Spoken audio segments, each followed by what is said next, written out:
மத்திய அரசு கொடுக்கக்கூடிய 44,042 கோடி நிதி என்னதாயா பண்றீங்க அப்படின்னு பாஜக தலைவர் அண்ணாமலை அவர்கள் திமுகவை பார்த்து நாக்கை பிடுங்காத அளவுக்கு கேள்விகளால கிழித்து தொங்க விட்டுருக்காரு.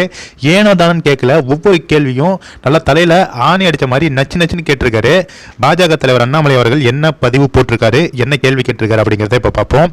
நேற்றைய தினம் நடைபெற்ற தமிழ்நாடு தனியார் பள்ளிகள் சங்கம் துவக்க விழாவில் நிறைவேற்றப்பட்ட தீர்மானங்களில் ஒன்றான 500 அரசு பள்ளிகள் அவற்றின் அருகில் இருக்கும் தனியார் பள்ளிகளால் மேம்படுத்தப்படும் என்ற தீர்மானத்தை பள்ளி கல்வித்துறை அமைச்சர் திரு அன்பில் மகேஷ் வரவேற்றிருக்கிறார். 500 அரசு பள்ளிகளை மேம்படுத்த கூட தமிழக அரசிடம் நிதி இல்லையா என்ற கேள்வி மக்கள் மத்தியில் எழுந்திருக்கிறது. அதாவது தமிழக அரசின் கல்வித்துறைக்கான நிதி ஒதுக்கீடு இந்த ஆண்டு மட்டும் 44,042 கோடி ரூபாய் இருக்கு. இது தவிர ஒவ்வொரு ஆண்டும் சுமார் 1 லட்சம் கோடி ரூபாய் கடனும் வாங்கி கொண்டிருக்கிறார்கள். தனது தேர்தல் வாக்குறுதிகளில் சிதிலமடைந்த 10,000 அரசு பள்ளி கட்டடங்களை புதிதாக கட்டி கொடுப்போம் என்று கூறி ஆட்சிக்கு வந்த திமுக தற்போது 4 ஆண்டுகள் கடந்தும் எந்த நடவடிக்கையும் எடுத்ததாக தெரியவில்லை. சமீபத்தில் மாவட்ட கல்வி அலுவலகங்களில் இணைய இணைப்பு கட்டணமான 1.5 கோடியை கூட கட்டாமல் இணைப்பு துண்டிக்கப்படும் நிலைக்கு சென்றது பள்ளி கல்வித்துறை. கல்வித்துறைக்கு ஒதுக்கப்பட்ட 44,042 கோடி ரூபாய் எங்குதான் செல்கிறது அப்படின்னு கேள்வி எழுப்பியிருக்காரு நம்ம பாஜக தலைவர் அண்ணாமலை அவர்கள்.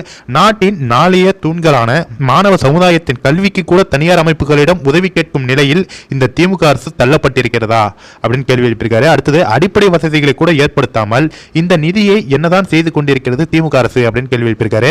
முக்கியமாக இதில் கேள்வி எழுப்புறதுக்கு நம்ம தேவையே இல்லை. ஏன்னா இருக்கிற நிதியை எப்படி ஆட்டையை போடலாம், எப்படி அந்த அமௌண்ட் எல்லாம் தன்னுடைய கஜானாவுக்கு மாற்றலாம், தங்க எங்க சொத்து வாங்கலாம், எவனை அடிச்சு போடுங்கலாம், இந்த மாதிரி ஒரு சுச்சுவேஷன்ல தான் தற்போது திமுக அமைச்சர்கள் எல்லாம் வேலை பார்த்துட்டு இருக்காங்க. அமைச்சர்கள் மட்டும் இல்ல, எம்எல்ஏ கவுன்சிலர்கள் ஆரம்பிச்சு பல பேர் பல திமுக பொறுப்புல உள்ளவங்க எல்லாம் எதுல சம்பாதிக்கலாம், எவனை அடிச்சு போடுங்களா அப்படிங்கிற மாதிரி பார்த்துட்டு இருக்காங்க. இதுல எங்க இவங்க ஸ்கூலை சரி பண்ண போறாங்க, பள்ளிக்கூடங்களை எங்க சரி பண்ண போறாங்க, இது மாதிரி தனியார் அமைப்புகளிடம் போயிட்டு உதவி கேட்டுக்கொண்டு, அதாவது ஒரு 100 ஸ்கூல், அது சரியா மொத்தம் 500 ஸ்கூல்களுக்கு 500 அரசு பள்ளிகளுக்கு பக்கத்தில் இருக்கும் தனியார் பள்ளிகளிடம் உதவி கேட்கிறாங்கன்னா இவங்களுக்கு ஒதுக்கப்படும் நிதி என்னதான் பண்றாங்க அப்படின்னு பாஜக தலைவர் அண்ணாமலை அவர்கள் கேள்விகளால கிழித்து தொங்க விட்டுருக்காரு. கண்டிப்பா இந்த வீடியோவை எல்லாருக்குமே ஷேர் பண்ணுங்க.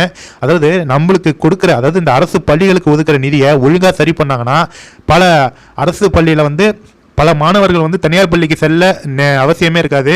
அந்த அளவுக்கு எஜுகேஷன் அண்டு மாணவர்களுக்கு ஏற்ற அனைத்து கல்வி உபகரணங்கள், இணையதள வசதிகள் என அனைத்துமே மாணவர்களுக்கு கிடைக்கும். ஆனால் அந்த நிதியெல்லாம் எங்கே தான் போயிட்டு இருக்குன்னே தெரியல. இதை பெற்றோர்கள் நீங்கள் தான் இந்த வீடியோவை பார்த்து இந்த திமுக அரசாக இருக்கட்டும் இல்லை அதிமுக அரசாக இருக்கட்டும் எதுவாக இருந்தாலும் மாணவர்களுக்கு ஒதுக்கப்படும் நிதியை ஒழுங்காக அவங்களுக்கு செலவு செய்ய வேண்டும். ஏன்னா அவங்க வருங்கால நம்மளுடைய தூண்கள், நம்ம நாட்டுடைய எதிர்காலமே மாணவ செல்வங்கள் தான். அவங்களுக்கு ஒரு முறையான கல்வி தகுதியை நம்ம கொடுக்க வேண்டும். கண்டிப்பாக இந்த வீடியோவை எல்லாருக்குமே ஷேர் பண்ணுங்க.